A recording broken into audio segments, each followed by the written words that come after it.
Eclesiastes capítulo 2, o texto está aí, versículos 17 até o versículo 26. Eclesiastes capítulo 2, versículos 17 a 26.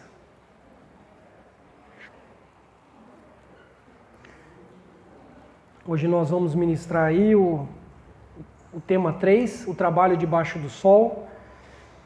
É a nossa terceira mensagem da série Fé e Trabalho, a nossa profissão a serviço do Reino de Deus. E então nós vamos falar um pouco, hoje, de alguns aspectos negativos, vamos colocar assim, do trabalho. Semana passada nós falamos sobre o trabalho na criação, quando Deus criou todas as coisas, como era, e enfatizamos os aspectos positivos. Hoje a gente vai falar um pouco do trabalho depois da queda, depois que o homem desobedeceu a Deus, como ficaram difíceis as coisas para nós, e então nós vamos contrabalancear aí, os aspectos positivos com os aspectos negativos, ok? Para encontrar um equilíbrio. Mas acharam? Eclesiastes 2, versículo 17 em diante. Por isso, eu desprezei a vida, pois o trabalho que se faz debaixo do sol pareceu-me muito pesado. Tudo era inútil e era correr atrás do vento.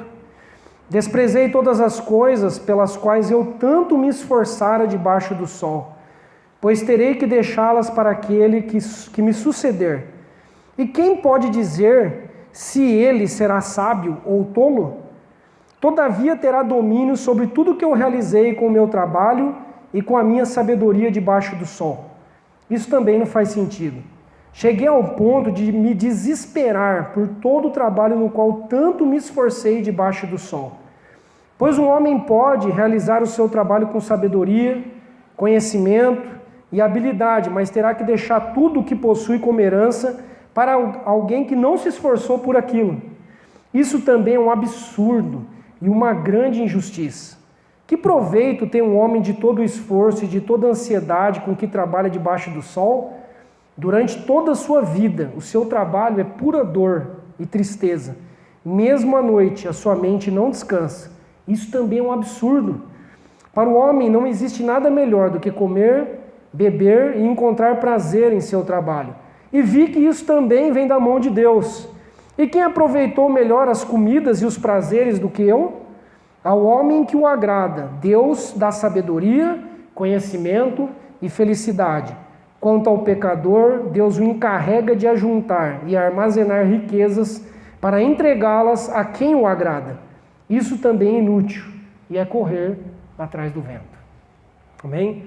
Então vamos orar, Hoje a palavra é um pouco mais difícil do que a da semana passada, Nós vamos aqui ter um choque de realidade dentro daquilo que aconteceu depois da queda, que está relatada lá em Gênesis capítulo 3. Então vamos orar para que Deus nos traga a terra, nos traga a realidade, para que o Espírito Santo nos dê esse equilíbrio, entre os aspectos positivos e negativos, e a gente consiga glorificar Deus também debaixo do sol, também debaixo do cansaço, do estresse, das confusões que acontecem muitas vezes no ambiente de trabalho. Vocês viram que a foto que eu coloquei aí mostra alguém carregando algo pesado. Existe um esforço, existe suor, não é fácil. Trabalhar é duro, não é fácil, e a gente precisa dizer isso também aqui na igreja. Então vamos orar para o Espírito Santo nos ajudar, amém? Pai, em nome de Jesus, nós colocamos o nosso coração mais uma vez à Tua disposição e pedimos ao Teu Espírito, Pai, continue a falar conosco, continue a ministrar os nossos corações, nos ajude a compreender o Evangelho de Jesus Cristo e a em todas as coisas glorificar o Teu nome e fazer tudo para o Senhor, em nome de Jesus. Amém. Amém. Glória a Deus. Então vamos lá, irmãos. Bom, nós falamos no domingo passado sobre os aspectos positivos. Então nós dissemos que o trabalho nos assemelha ao Criador, lembram-se?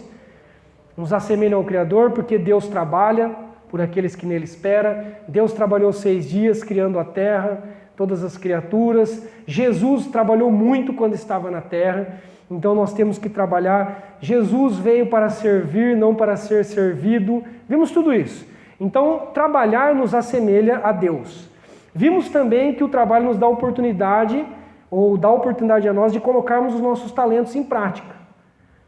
Né? A oportunidade de nós manifestarmos a multiforme graça de Deus. Cada um tem uma função na sociedade, cada um tem o seu conjunto de habilidades. Isso é muito bom, muito útil na sociedade, e é a oportunidade nossa, né, de exercer algo que nós fomos chamados, né, para fazer. A Bíblia disse, nós vimos aqui na semana passada, que o trabalho deve ser encarado como uma vocação, lembram? Como uma vocação.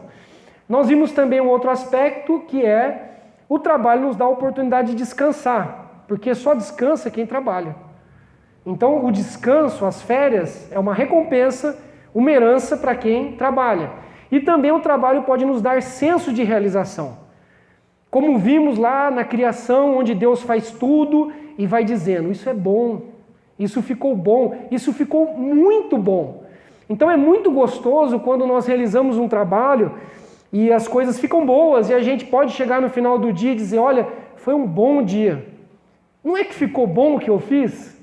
Isso é muito bom, dá um senso de realização. Então esse é um aspecto positivo do trabalho. Foi um sucesso, deu tudo certo, nós passamos aí 2 meses planejando, nos esforçando e foi lindo, deu certo, graças a Deus. Outro aspecto que nós vimos, traz alívio para nós, porque aí nós vamos ter o nosso sustento, a nossa dignidade, traz alívio para os outros. Nós vimos aqui que quem ganha, quem trabalha tem a oportunidade de repartir com quem é necessitado e também traz alívio em relação a pessoas, outros, ao nosso próximo, no sentido de a gente não ser peso para ninguém. Então eu até disse aqui que não há nada de errado em recebermos ajuda, né, de um familiar, vez por outra, de um amigo, mas viver dependendo de alguém, não trabalhando, né, vivendo como alguém ocioso, que não quer trabalhar, isso é muito mal. Então o trabalho nos dá alívio, traz alívio para nós e alívio para quem está ao nosso redor. E o trabalho nós vimos que ajuda a focar as nossas vidas em nós mesmos e não ficar cuidando da vida dos outros. Então a ocupação evita fofoca. Gente desocupada que não trabalha fica muito falando dos outros. Ah, você viu, meu fulano, não sei o quê, o outro assim, o outro tá com tal roupa, o outro saiu daqui, voltou cedo, tarde. A gente fica falando da vida alheia, né, quando nós estamos desocupados. Dentro desse quadro também, repito, nós temos dito que o trabalho é serviço, seja remunerado ou não. Então, desde o início, nós estamos dando muito valor também às mulheres que cuidam do lar. Elas prestam serviço, trabalham muito, e isso precisa ser enfatizado. Muitas vezes dentro da igreja há uma discriminação e a gente diz assim, mas você não faz nada? É uma ofensa isso, para uma dona de casa. Não faço nada. Estou passando, estou cozinhando, estou cuidando do filho, está muitas vezes em casa até mesmo para proporcionar para o esposo que o esposo se dedique mais e consiga o sustento, enfim. Então qualquer serviço prestado deve ser feito para a glória de Deus e com excelência, certo? Remunerado ou não, tá bom? Bom, esse é o gráfico que nós temos visto bastante e no tema 2 nós enfatizamos a criação. Então é sempre importante olhar essa sequência, como era no início, quando Deus criou tudo, depois da queda, como ficou, e como acontece a redenção. Como Deus pode nos usar e como Deus está trabalhando para consertar as besteiras que nós fizemos. É isso. Na semana passada nós colocamos uma lente nesse ponto 1 aí. Criação, como era no início. Hoje nós vamos colocar a lente nesse ponto 2. Como ficou depois da queda. O trabalho mudou. Houve uma mudança drástica. A partir de Gênesis 3 acontece um descompasso, um desequilíbrio, uma desordem generalizada em todo o universo, em toda a criação, e agora o trabalho passa a ser algo que envolve fadiga, esforço, muito suor, muito sacrifício, resultados muitas vezes pobres. Trabalhei e só isso. Esperava tanto e é isso que eu recebo no final do mês ou no final do dia. E eu digo não receber só numa questão de salário, mas de realização, de reconhecimento, enfim. Então, o Evangelho de Jesus Cristo, esses 3 pontos aí, todas as áreas, guarde isso, da minha vida e da sua vida, a gente tem que aprender a colocar lente no ponto 1, ponto 2 e ponto 3. E tentar entender esse quadro geral para a gente formar, né, ter uma visão equilibrada de Deus a respeito de um assunto. Ah, eu quero saber a respeito de como é a questão de filhos. Como era no início, como ficou depois da queda e como que Deus pode redimir. Trabalho, mesma coisa. Relacionamentos humanos, mesma coisa. Sempre olhe esse quadrinho, que é um quadro simples, e procure pensar, fazer um exercício de pensar nesses 3 pontos. Então o Evangelho deve afetar todas as áreas das nossas vidas. Então essa mensagem de hoje é uma mensagem preparada para aqueles que são exageradamente otimistas quanto ao trabalho. Na semana passada foi para aqueles que eram exageradamente pessimistas. Para aqueles que veem o trabalho como um castigo, uma maldição de Deus, um peso, que estão toda hora murmurando, né? Semana passada foi para os pessimistas. Hoje é para quem é muito otimista. O trabalho é minha vida, o trabalho é a realização, o trabalho vai me salvar de tudo, o trabalho é meu Deus, só falta dizer isso, né? O trabalho é meu Deus, meu nome é trabalho. Meu nome não é Enéas, né? Meu nome é trabalho, né? Então, a pessoa, assim, ela tem uma expectativa em relação ao trabalho que é uma coisa muito exagerada. Então, essa mensagem é para quem falou trabalho, só pensa nessas palavras, sucesso e realização. A minha realização está nisso, o meu sucesso está nisso. Justiça salarial. Tem gente que acha que sempre o que recebe vai ser justo. Acho que a pessoa não está nessa terra, né? Promoção. Trabalho igual promoção. Trabalho é igual alegria. Sempre vou estar muito alegre trabalhando, com um sorriso no rosto. É muito prazeroso. Vai trazer todo o significado para a minha vida. Trabalho é para mim a redenção da minha vida. É o meu Deus, como eu disse, a garantia para todas as coisas. Se eu tiver um bom trabalho, ganhar bem, eu sempre vou ter saúde, eu sempre vou ter prazer, eu vou ser feliz. Sem isso eu não consigo ser feliz.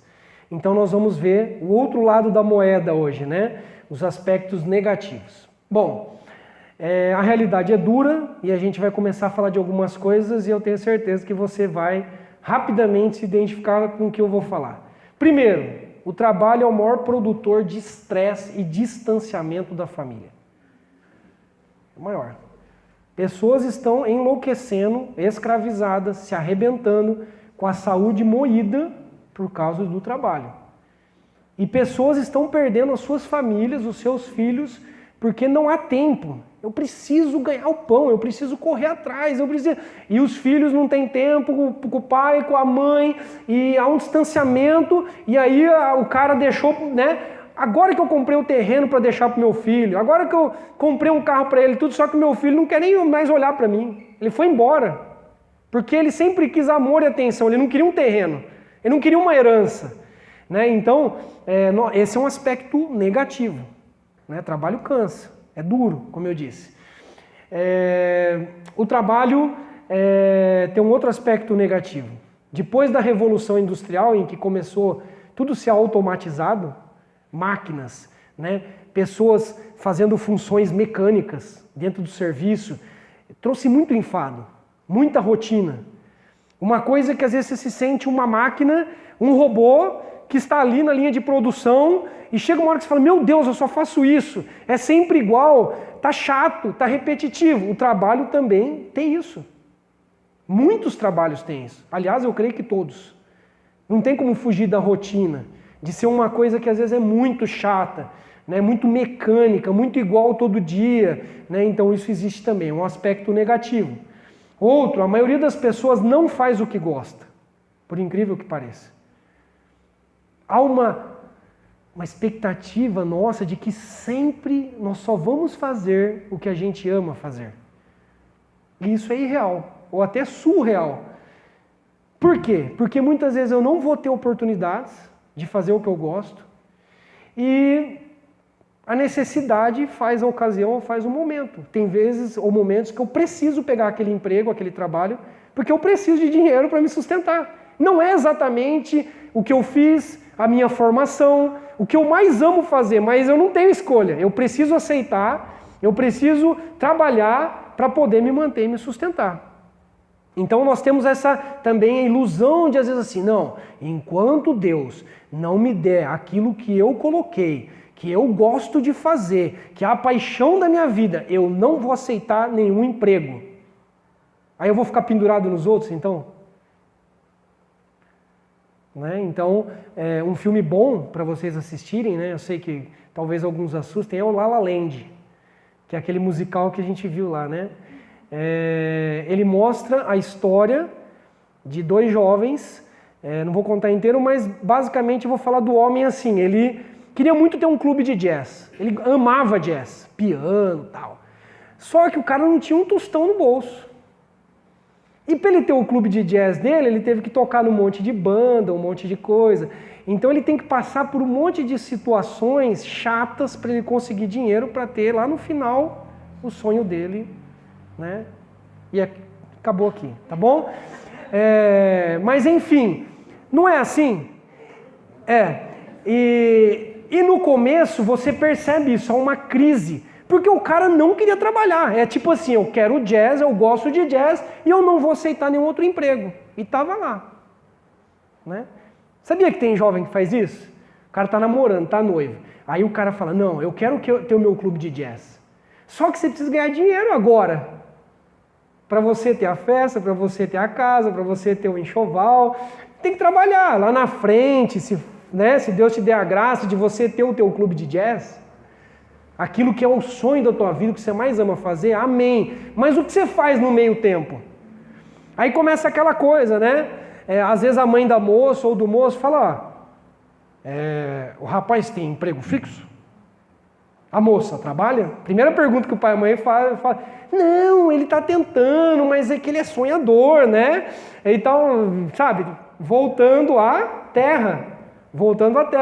Então isso é uma realidade. Muitas vezes nós vamos fazer algo que não é assim a nossa paixão, o nosso sonho, mas podemos fazer, pedir a Deus, né? Nós falamos no domingo passado que a gente pode orar e falar com Deus sobre todos os assuntos. Deus é Pai, nos ama e se importa conosco. Então ora a Deus, fala, Deus, não é exatamente o que eu gostaria de fazer, mas me dá amor, alegria, né? Nesse emprego, nesse trabalho, me ajuda a glorificar o teu nome, a fazer com excelência. Deus pode pôr isso no nosso coração. De eu gostar de algo que até ontem eu não gostava. Deus pode me dar prazer ali, gratidão no meu coração, porque é aquele momento, é aquela oportunidade, foi aquela porta que abriu. Né? Então, olha lá, outro aspecto negativo, a ilusão do plano de carreira. Um monte de gente fica sonhando com o plano de carreira e com a tal da estabilidade. Só que a verdade, a realidade é uma só. Pouquíssimos vão chegar no topo. A empresa tem plano de carreira, mas muitos não vão chegar, não vão crescer. Talvez até porque não tem os dons, os talentos para aquilo. Ou por injustiças, porque a gente está no mundo caído. Ou porque lá os bajuladores do chefe subiram e você não. Né? Por várias razões você pode não subir. E também a tal estabilidade que a gente tanto busca. E que nós estamos vendo que a estabilidade está cada vez mais instável, né? A estabilidade cada vez mais é uma utopia, é um sonho. Porque até quem é concursado, muitas vezes passa por situações que você nunca ia imaginar. Eu sou concursado da prefeitura, e a prefeitura está quebrando. Tudo salário atrasado e tal. E você fez de tudo para entrar naquele concurso da prefeitura, né, com a tão sonhada estabilidade. Aí a prefeitura está quebrando e o outro irmão, o outro colega que está trabalhando numa empresa particular está indo de vento em polpa. Tem mais estabilidade do que você, um exemplo. Então Deus é a nossa estabilidade. Amém? Deus é a nossa alegria, né? Deus é o nosso plano de carreira. Eu disse domingo passado que se Deus quiser nos promover, amém. Se Deus disser não é a hora, ou você nunca vai crescer muito, vai ficar aqui porque eu te conheço, é isso que eu tenho para você, amém. Aprendamos a viver contente, né? Não acomodado, mas contente com aquilo que Deus tem nos dado. Então cuidado, eu estou falando de algumas coisas aqui para a gente voltar à realidade, porque quando a gente tem expectativas irreais ou muito elevadas, o tombo é maior, não é? A gente se frustra. Você criou um negócio que não é real. Você esqueceu que houve uma queda, que bagunçou tudo. Você acha que ainda o mundo é o paraíso. Aquele paraíso lá de Adão e Eva, você está com essa mentalidade. Leu Gênesis 1 e 2 e parou ali, né? Não avançou para ver o que aconteceu depois. Então nós precisamos ter esse choque de realidade para a gente não se frustrar muito e para a gente aprender a viver dentro daquilo que Deus nos deu. O trabalho é um ambiente muitas vezes de injustiças, cobranças exageradas e competição. Gente querendo engolir gente, passar por cima de gente, passar rasteira em gente. Muitos ambientes de trabalho são horríveis, difíceis de conviver. E aqui Salomão fala sobre algo que é interessante. Muitas vezes você trabalhou, alcançou o topo, foi promovido, juntou uma grande herança, só que a Bíblia diz, você não sabe se quem vai ficar com essa herança é sábio ou será sábio ou tolo. Todo o teu trabalho pode ir ralo abaixo se um filho, um herdeiro pegar e desperdiçar tudo isso. E quantos exemplos disso? O cara deu sangue, morreu trabalhando, se esforçou o máximo para juntar uma grande herança, acumular, e depois os herdeiros vêm, que não trabalharam, né? Sempre ganharam tudo de mão beijada, e queimam tudo. Em um ano acabou a herança inteira, né? Acabou com tudo. Então, heranças desperdiçadas. Eclesiastes 2, versos 18 e 19. Isso também é uma coisa negativa, é um mal. Pô, fiz tanto esforço, deixei um legado, né? E aí vem alguém, acaba com tudo isso. E outra, depois que eu fui partir, eu não tenho mais acesso a nada da terra. Eu não sei o que vai ser o depois. Salomão conclui esses pensamentos aí no versículo 20 dizendo: cheguei ao ponto de me desesperar por todo o trabalho no qual tanto me esforcei debaixo do sol. Cheguei a quase me desesperar. Ele diz isso. O pregador, né, Eclesiastes, a palavra Eclesiastes significa o pregador, tá? Eclesiastes. Ele nos lembra que a realidade terrena é muitas vezes insatisfatória. Não é completo aqui na terra. Então, o termo que mais aparece nesse livro é esse termo em hebraico que é rebel, que significa vaidade, vapor, sem sentido ou enigmático. Salomão fala muito, é vaidade, é correr atrás do vento, o esforço é inútil. Ele usa muito, e essa palavra aparece 38 vezes, é muito para um livro que tem aqui 11, 12 capítulos, né? Deixa eu ver se eu não vou falar besteira. 12 capítulos, né? É muito 38 vezes aparecer a palavra vaidade. Então ele mostra aqui que a coisa aqui é difícil. Né? É difícil. Quem já se sentiu assim? Meu Deus, eu estou correndo atrás do vento. Estou me esforçando, para quê? Onde vai chegar com isso? Estou trabalhando. Salomão chega a dizer aqui, olha, o trabalho é uma realidade tão dura que o homem, mesmo quando dorme, não descansa. A sua mente não descansa. Versículo 23. Salomão está falando que é real ou não? Quantas vezes a gente não deixou de dormir e a mente não descansou, que você está com aquilo do trabalho e pensando o que você vai fazer no dia seguinte, como que você vai resolver aquele problema. Então é uma coisa difícil, é uma coisa árdua. Então o pregador oscila entre duas coisas. Ele fala sobre a gratidão, a alegria, os frutos do trabalho, né? Ele fala sobre isso aí nesses versículos. Olha, é bom o homem comer, beber, aproveitar a vida, né? Ter projetos, mas isso vem de Deus. É de Deus, é bom. Ele fala de aspectos positivos e aí ele oscila para o outro lado falando o quê? Que o trabalho é chato, é enfadonho, é vaidade, é correr atrás do vento, em outros versículos.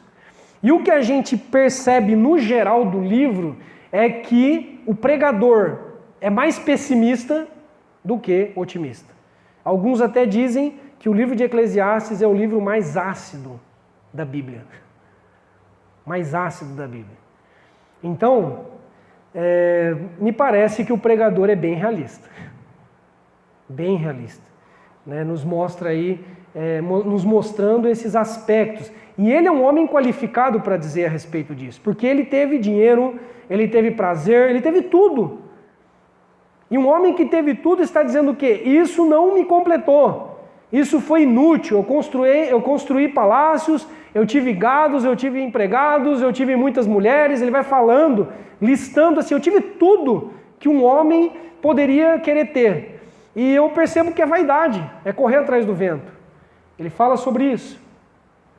Então olha lá, a queda, se você ler esse texto aí de Gênesis, versículos 17 a 19, olha as palavras que aparecem. A terra foi amaldiçoada. Hoje será com sofrimento. Será com sofrimento. Não será fácil. Espinhos e ervas daninhas em toda a terra. Antes, o que plantava dava, né? A gente fala. Agora não, vai ter que limpar o terreno, capinar, tirar as ervas daninhas, vai ser difícil. E ele fala também que será com o suor do rosto e termina dizendo que o homem voltará ao pó da onde ele veio. É o que está relatado em Gênesis. Vocês morrerão. A última palavra é morte.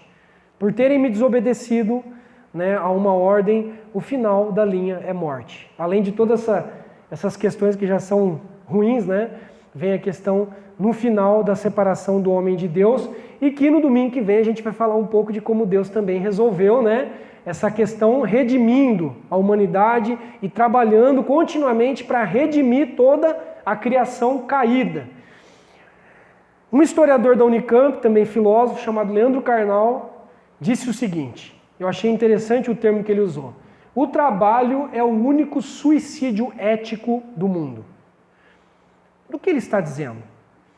Né? As pessoas hoje dizem, eu estou me matando de tanto trabalhar. Todo mundo, nossa, trabalhador. A gente vê isso como uma virtude, não vê? Se eu chegar aqui, ou se uma pessoa chegar aqui e falar assim, eu estou me matando de tanta cachaça. Todo mundo já, você condena a pessoa. Não, isso você reprova na hora. Não reprova. Eu estou me matando de tanto fumar crack. Na hora já dá uma aversão. Agora, se alguém fala, eu estou me matando de tanto trabalhar, na nossa sociedade é aceito. O cara está se matando, se suicidando, arrebentando com a saúde dele, com a família, mas todo mundo vê isso o quê? Como uma grande virtude. Porque a nossa sociedade é uma sociedade que luta muito pelo sucesso terreno e financeiro. E é uma sociedade onde o sucesso é medido pelo acúmulo de bens. Então ele fala a respeito disso, né, que é um suicídio ético, politicamente correto. Se, por exemplo, alguém que está aqui namorando ou está noivo, vamos dizer que a moça chegue para a mãe e fale assim, olha, mãe, o meu noivo está se matando de trabalhar. A mãe vai dizer o quê? Esse é o genro que eu quero ter. A mãe nunca vai dizer assim, mas ele não está exagerando? O cara está trabalhando demais e tal, e se der um treco nele? Se ele morrer no casamento? Né? E se depois que ele casar com você, ele ficar trabalhando também o dia inteiro até altas horas e você ficar sozinha pro resto da vida? Não é falado isso, é uma coisa que todo mundo aplaude. Então, nós precisamos encontrar um equilíbrio entre as coisas, né? É alguém que está falando isso que não está nem usando Bíblia, não está, né? Alguém aí conhecido que está em alta, aí, como outros filósofos que estão falando sobre as questões da vida, se chama Leandro Carnal. Um exemplo de sucesso no nosso tempo, Steve Jobs, né? Quem trabalha com informática aí conhece bem, né? Olha a frase dele. Eu vou ler porque está pequeno, acho que vocês não vão conseguir enxergar, né? É um homem que já faleceu, onde é visto como um herói para nós, um exemplo de alguém que se deu bem na vida, que teve sucesso. Ele diz assim, seu trabalho vai ocupar uma grande parte da sua vida, verdade. Nós já falamos isso lá na primeira ministração. E é a única maneira de estar verdadeiramente satisfeito, a única maneira é fazendo aquilo que você acredita ser um ótimo trabalho.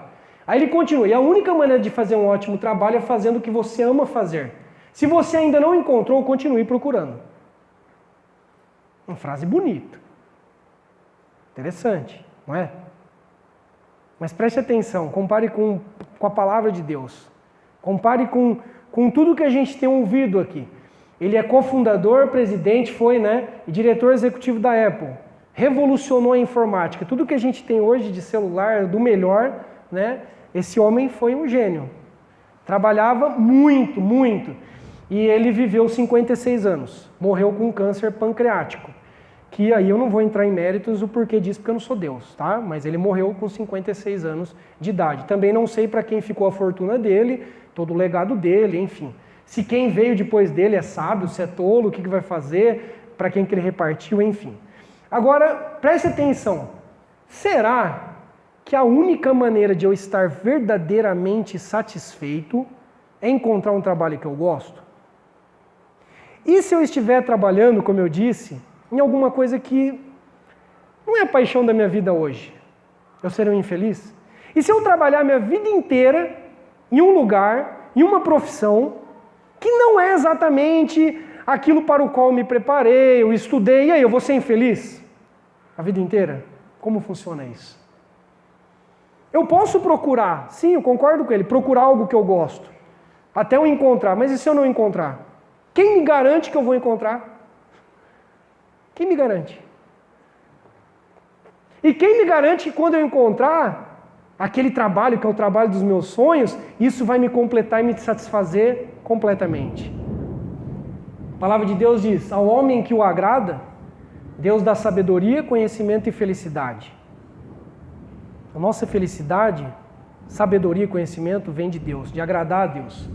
Quanto ao pecador, Deus o encarrega de ajuntar e armazenar riquezas para entregá-las a quem o agrada.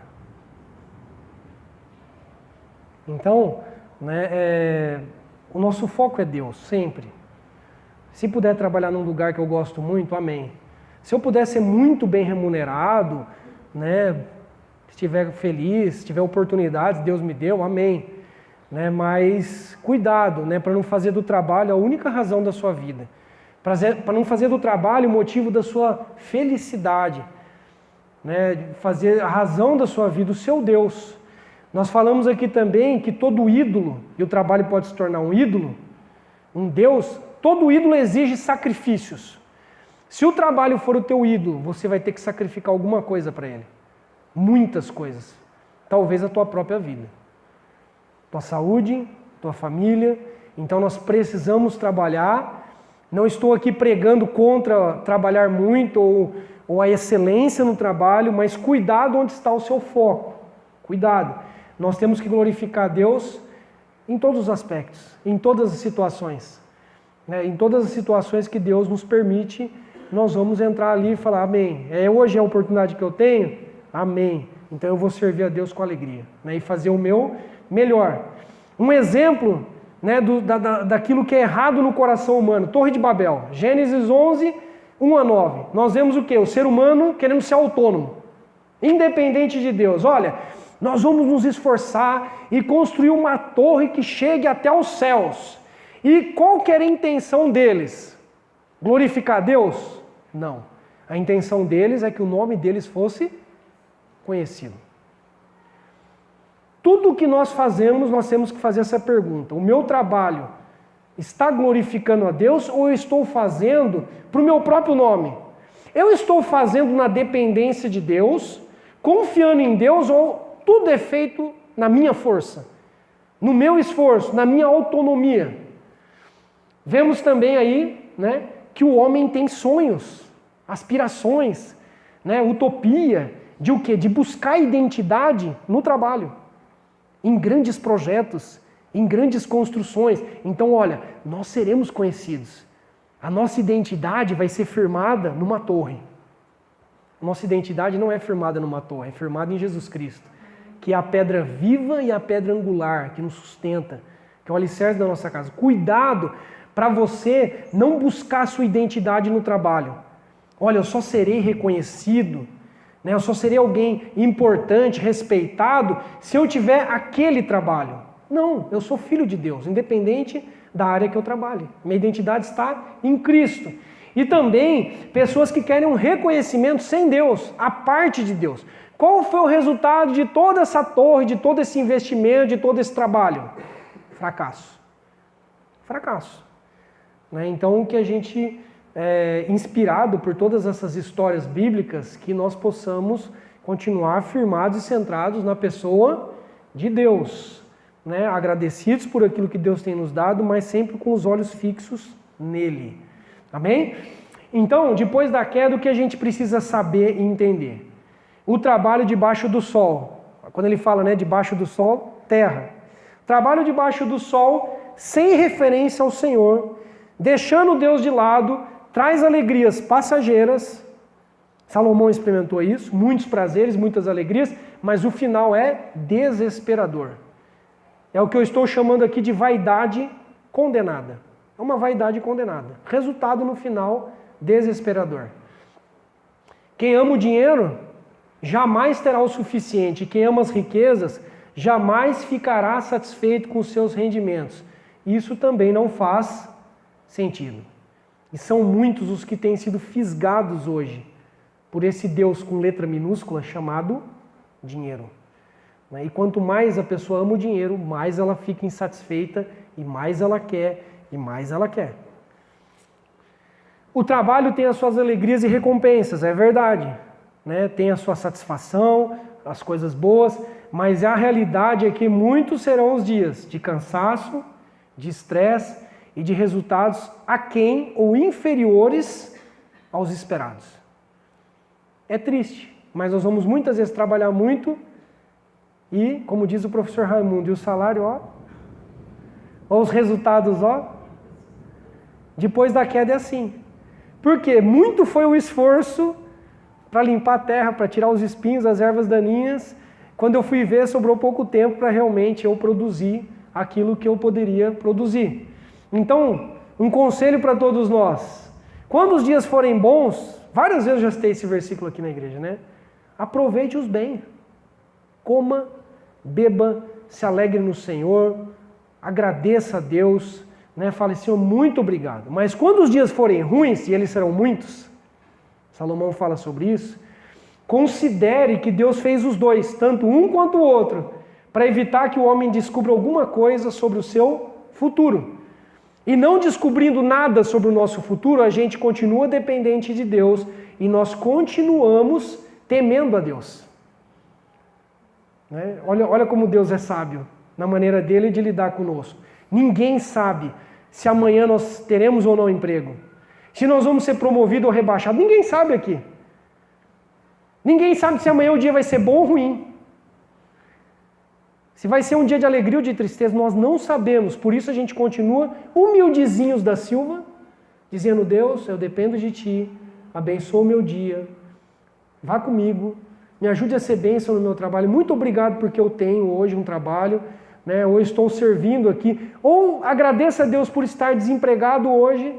Pode ser que nesse período você vai ter oportunidade de orar um pouco mais, de estar junto com Deus, de crescer em outras áreas. Enfim, agradeça a Deus. Ore, coloque os seus sonhos, as suas motivações diante de Deus. Ore a Deus e Deus vai, com certeza, como um pai, te encaminhar bem dentro daquilo que Ele tem para a sua vida. Amém? Vai fazer isso. Outra coisa, aprenda a viver contente, irmãos, com aquilo que você já alcançou. Aquilo que você já alcançou, agradeça a Deus, aprenda a viver contente, mas não se acomode. Estou contente, pastor, então amarrei meu burrinho na sombra, não preciso mais estudar, não preciso mais enviar currículo, não preciso fazer mais nada. Todo mundo está se aprimorando, você está ficando para trás, está acomodado, né? E continua dizendo, ai Deus, mas eu confio em Ti, amém, mas faça a sua parte. Trabalhe, se esforce, né? Já que a gente vai ter que suar mesmo, e se esforçar, então a gente tem que ser sábio e observar aquilo que está acontecendo ao nosso redor. Mas, né, até onde eu cheguei, Deus, obrigado.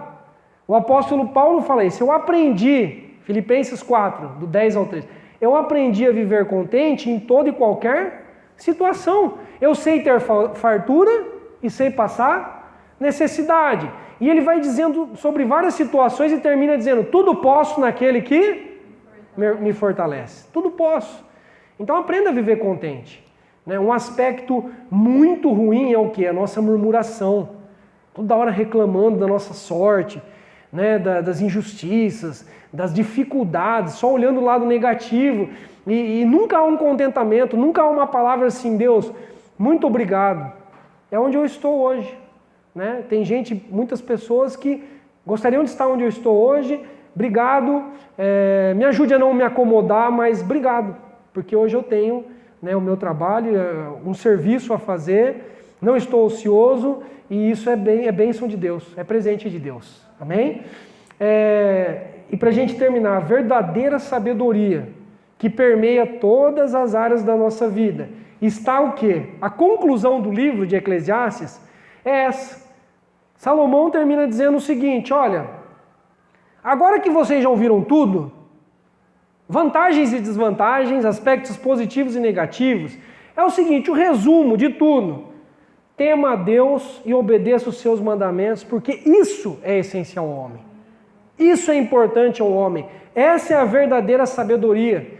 Quem faz tudo para a glória de Deus e consegue se adaptar às circunstâncias, aprende a viver contente no dia bom, no dia ruim, aprende a glorificar a Deus, tendo muito ou tendo pouco, esse é sábio.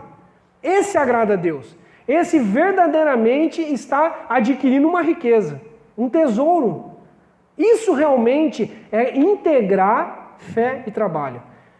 Lembre-se sempre dessa imagem. Integrar fé e trabalho é parecido com jogar o fermento na massa e é uma coisa só. Você não sabe mais o que é o fermento e não sabe mais o que é a massa. Existem os aspectos negativos? Sim. Existem os aspectos positivos? Sim. Né? Que a gente aprenda a dançar de acordo com a música tocada por Deus. Né? De acordo com aquilo que Deus está nos proporcionando hoje. Né? E a gente consiga agradecer a Deus e falar, Senhor, eu entendo que faz parte do pacote tudo isso aí, né? Cansaço, estresse, injustiça, faz parte do pacote. Me ajuda a permanecer firme. Não há nada de errado em você estar pensando hoje em mudar de emprego. Eu não estou contente onde eu estou. Eu tenho orado a Deus em relação a isso. Hoje eu gostaria de orar principalmente por essas pessoas que estão às vezes num ambiente muito desgastante, muito estressante, num ambiente opressor, onde há muita injustiça, e você diz, eu tenho orado a Deus para Deus abrir outra porta. Não há nada de errado. Fale com Deus. Deus não vai dizer, não, você tem que ficar contente. Tem que viver a vida inteira aí, triste. Não, mas agradeça a Deus onde você está e ore por outra oportunidade. Fale, Deus, me ensina a ser contente hoje, mas estar com os olhos, né, como aquele último slide, né? Com um binóculo, olhando outras oportunidades, vendo onde eu posso, né, alcançar um outro tipo de trabalho, que seja algo mais justo, algo que dê mais prazer, alegria para a minha vida, mas diga sempre para Deus, mas a minha alegria, a razão não está nessas coisas, tá bom, Senhor? Não está nisso, né? Mas se o Senhor puder me agraciar e me der uma oportunidade melhor, eu vou também te agradecer, te glorificar. Né? Então não há nada de errado em a gente pedir alívio a Deus, livramento. Tem trabalhos que a gente às vezes fala, meu Deus, Senhor, me livre, porque é muito aspecto negativo, é muita queda, né? É queda demais, você fala, meu Deus, isso daqui não é um lugar caído do começo ao fim, né? Então ore, né? Fale com Deus, eu não estou aguentando mais isso, não tenho tempo para minha família, eu não tenho tempo para nada, minha saúde está indo para o ralo, eu não estou aguentando mais isso. E às vezes vai ter que dar passos de fé, de dizer, eu vou pedir demissão. E eu vou crer que Deus vai abrir uma porta. Se Deus ministrar isso no seu coração, aí é com cada um, em particular. Né? Faça isso, não há nada de errado também. Mas faz parte da vida, faz parte da realidade. Amém, irmãos? Amém?